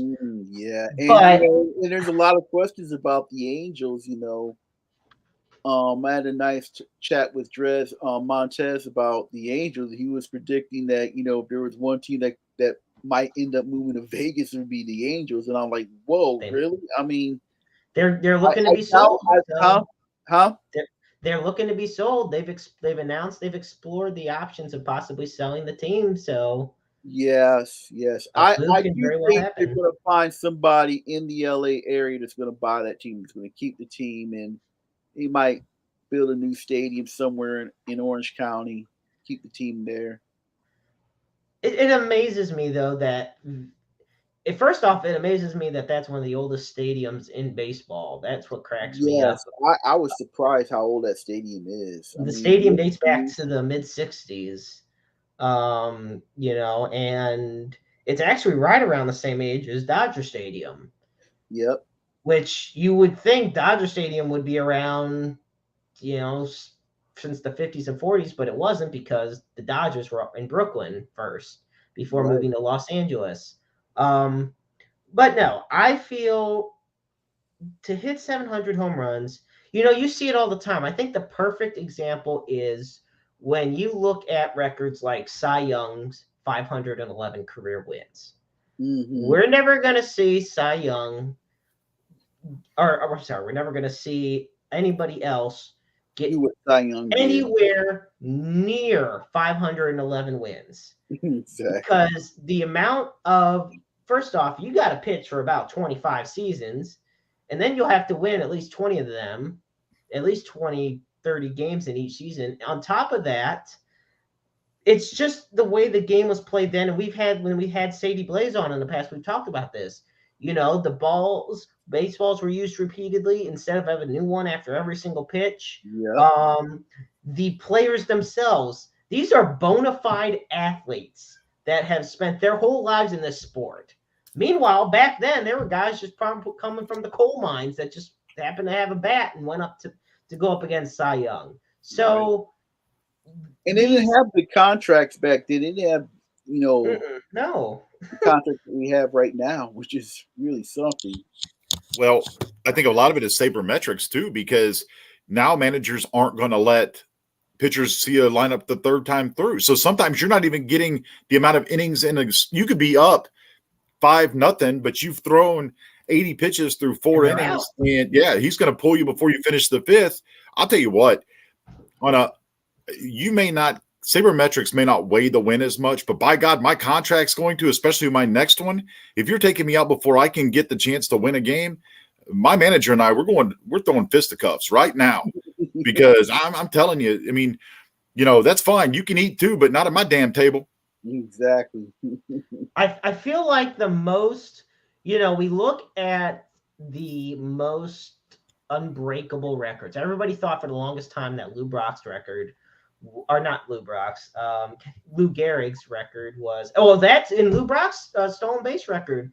They all thought it was unbreakable until Ricky Henderson broke it. Yes. And Ricky's won't be touched. We don't steal bases anymore. Well, let me rephrase that. And also, too, I don't think the he still holds the RBI record, right? Because I don't see that being broken either. Oh gosh. Well, I know the most RBIs in a season is Hack Wilson with 191. Yes. That's Jesus. Back in 1930. But you baby your athletes too much. Now, here's the other thing. I'm going to say this. We talked about this with Sadie Blaze as well. Things are done a little bit differently now when it comes in terms of what you can take and what you can't take. We talked about greenies and certain performance-enhancing substances that you could take back then that were not looked down upon. If you didn't feel like getting out of bed, then you would take 1 or 2, or in some cases 4 or 5, depending on what time the game started, and you would be fine, and you could perform. You do that now, and ask A-Rod how that worked out. Exactly. Yeah, Hank Aaron has the record for the most RBIs with 2,297. Good Pujols is in second place with that. Now, put that in perspective. Yeah, that's not going to be broken. I look at perhaps this one just absolutely. All right, here's one where I don't think will ever be. There's so many, but I think there's one that it cannot happen in today's baseball. No way, no how, never. I put so much money on the line if this ever were to get broken. Most career complete games. Oh, you're not touching that one. Nope. Let me tell for those listening at home, let me tell you this. Never gonna be broken. Cy Young set this record from 1890 to 1911. Can I guess? I want everybody to guess. I want you guys to guess what you think it is. James, now, how long did he play? He played, it says, from 1890 to 1911. So 30 years or 20 years, 21 years. I'm going to say 175. 175 complete games. I'm going to say 200. You're going to say 200. That should be like 311 or something. Oh, no. Oh, no. This is bad. I can't believe I'm going to say this. All right. The record for the most career complete games, 749. Woo! The next closest is Pud Galvin at 646. Oh wow. That's back to the days where guys threw both ends of the doubleheader. Exactly. Yeah. There ain't, oh my. He would have to average 30 complete games over 25 seasons. That hurts my shoulder thinking about it. Right. Good Lord. Wow. Right now, this is here. Here we go. It's an orthopedic surgeon's dream. Adam Wainwright currently out of all active pitchers, Adam Wainwright leads. It was like 45 or something. No, 27. Adam Wainwright has the most complete games of all active pitchers, and he has 27 at 40 years old. Cy Young has 749 career complete games. Amazing. I'm gonna have Tommy John surgery after just reading this. Gotta have at least. Man, that's ridiculous. I think hitting records are more breakable than pitching records because because the way hitters are these days, it's more of a hitter's game. Just like football Another is a more record- driver's gosh. game. Another record, it might fall, but it's going to be difficult. It's going to be Joe DiMaggio's 56. consecutive Be nice if Tommy Edman broke that. Well, Corbin Burns, speaking of hitting things, Corbin Burns just popped Albert Pujols in the arm with a fastball. Oh no! I bet the Busch Stadium crowd's giving him hell for that one. Yeah, not great. Cardinals do lead 3-1 in the bottom of the sixth. That caught him caught him on his right shoulder. Leave him, Mark. no. But the Cardinals do lead 3-1. Lars Nootbaar hit a solo home run that went 452 feet. Okay, only about 740 more of those, and that record is his. Yeah. There you go. Just got to do that. Just God, like some of these records just amaze me. And the thing of it is, though, when you mentioned about Albert Pujols, Alistair, being the greatest Cardinal of all time, think of how many hitting records now involve Albert Pujols. He's fourth all time in home runs. He may not even get past. You talk about nobody ever getting 700 again. Albert Pujols. Look at how it was. The only reason A-Rod got passed so quickly is because Albert played in the same time period. Because look at how long Hank Aaron held the record. Look at how long Babe Ruth held the record. Yes. This is not something that happens often. Mm-mm. Before the show, I was reading to James a bunch of the current active players who have on the all-time home run list. And you had guys like Miguel Cabrera, who's only at 506, but he's 39 years old. Nelson Cruz only has 459, and he's 42 years old. So you take a look at this type of once-in-a-lifetime, potentially, situation. So the fact that we've seen this happen twice, as far as two guys make it to the 700 club, let alone see all the guys make it into the 600 home run plus club. And then add in the fact Albert's one of the few that not only has 600 plus home runs, almost 700, but over 3,000 hits. Yeah. Yes. Whether Albert Pujols is the greatest Cardinal of all time will always be a debate. But there is no debate when I say this. When he retires, we will never see a player like Albert Pujols again. Nope. Never. I don't believe we will. We're not going to see a player. We're not going to see a player like that. One of the most. I always say he has. Also, when it just comes to him being at the plate, I always put him, Ken Griffey Jr., and Jim Edmonds as the guys with the best swings. Their swings are just so smooth. Yes, another swing I used to like. I used to enjoy watching is Andre Dawson's. Man, he swung that bat. It was awesome. Andre Dawson, awesome. I'll tell you another thing on Pujols, and this will be the last thing for me on Albert tonight. Does it still surprise any of you guys that he's drafted 13th out of a community college just outside of Kansas City? How in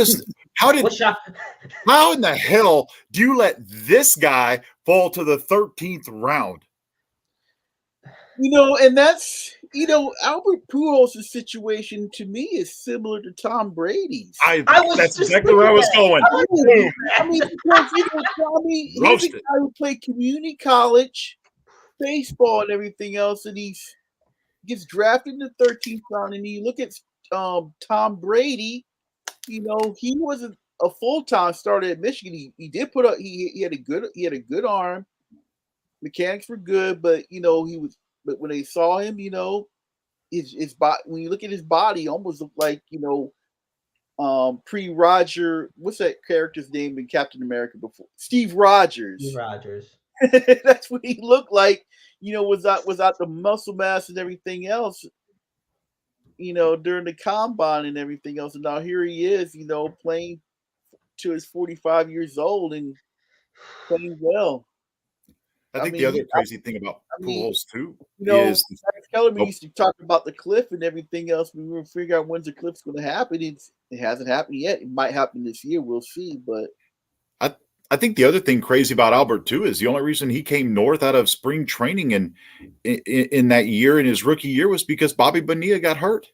Yes, okay. I know where you're going. Going, Jeremy. Okay, I just have to because you said it. The fact that Albert Pujols debuted at when he did because Bobby Bonilla got hurt.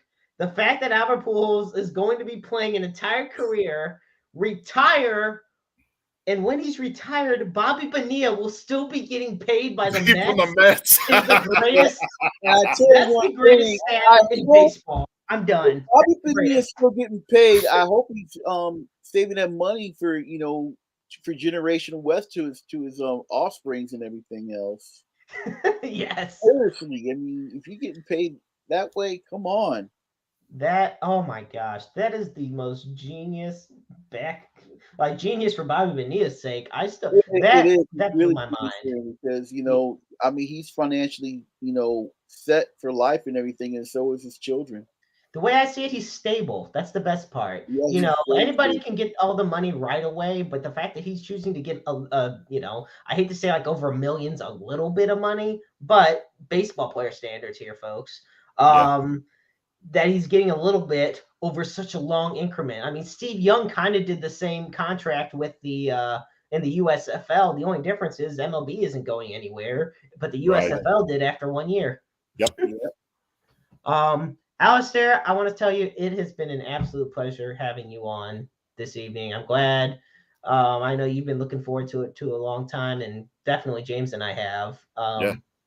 So, but before we let you go, I know you do so much great work alongside the I-70 Sports Media team, but just let the folks at home know where they can check out your other work. Well, I own a web. I'm on Facebook a lot of times. Check out St. Louis football history. I created that page a couple of years ago because there were a lot of there's on Facebook individual who I enjoyed reading. He did a Facebook page called St. Louis Football Cardinal History named Bob Underwood. Bob Underwood, great guy. A couple of years ago, people were posting old St. Louis St. Louis Rams, Battlehawks. So I posted a message to Bob Underwood. I said, Bob, I tell you what I'm going to do. I'm going to create St. Louis football history. It's going to include the Rams, the Cardinals, the St. Louis Battlehawks. It's also going to include some of the players who were born in St. Louis that went on to play in the NFL. And I also included high school football as well too. Oh, wow. Some of the great high school teams back in the day, like St. Louis Country Day, Hazelwood Central, East St. Louis. If you remember East St. Louis back in the 80s, they were just beating up teams. Dude, East St. Louis beat the hell out of us in the 90s. Okay. Yeah. Granted, we had I remember East St. Louis beat Cahokia, which had Kevin Green. They beat that team 86-11. Look, man. Yes. I went to Granite City High School. We got blasted by everybody.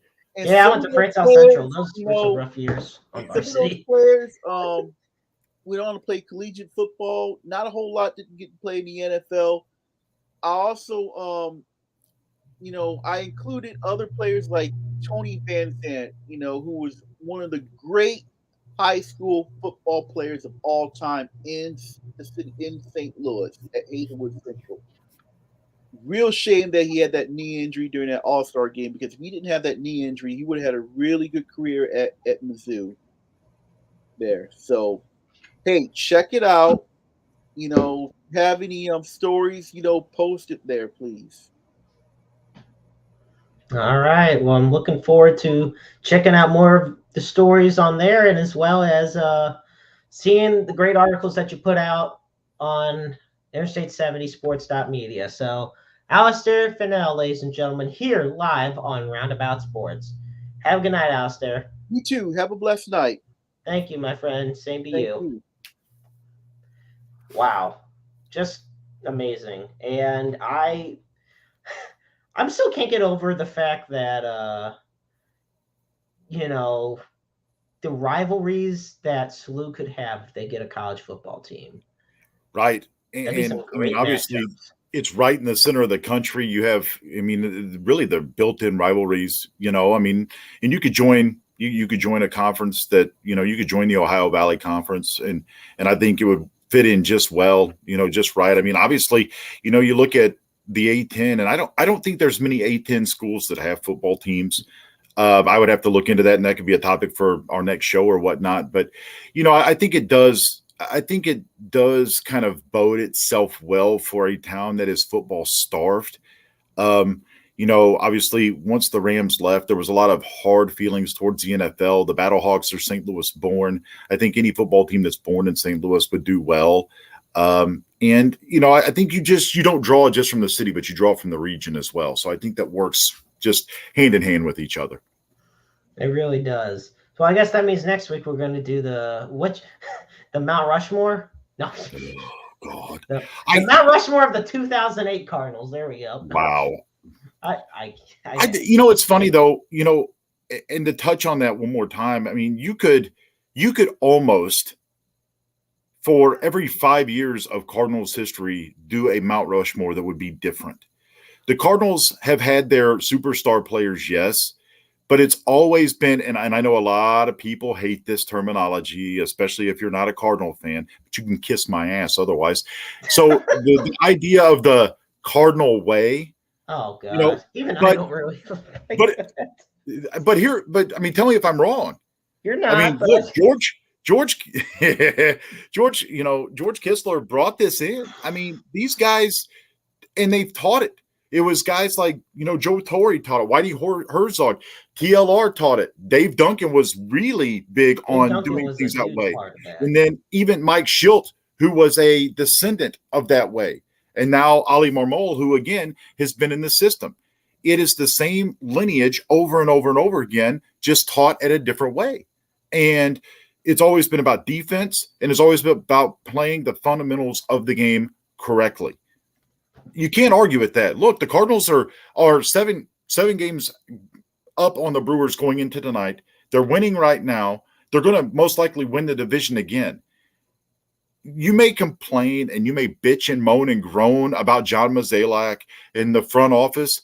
We have not had a losing record in 15 years. We are spoiled. We may not always win the World Series. We may not always make a long playoff run. There's one team in every professional sport that is happy with their season at the end of it. Don't always look for championships. Enjoy the ride. Enjoy the ride, because the ride's not always going to go forever. Folks, that's going to about do it for this week's episode of Roundabout Sports. I want to thank you all so much for tuning in. And as always, to have good old Hollywood hot take James Knox alongside me. You can see. Do not confuse me with Max Kellerman. I am crazy, not stupid. Right, exactly. That's why I said hot takes, not dumb takes. Not dumb takes. So, folks, as always, we want to let you know that mental health issues is something that we care a lot about, and we feel that deserves a lot of awareness out there.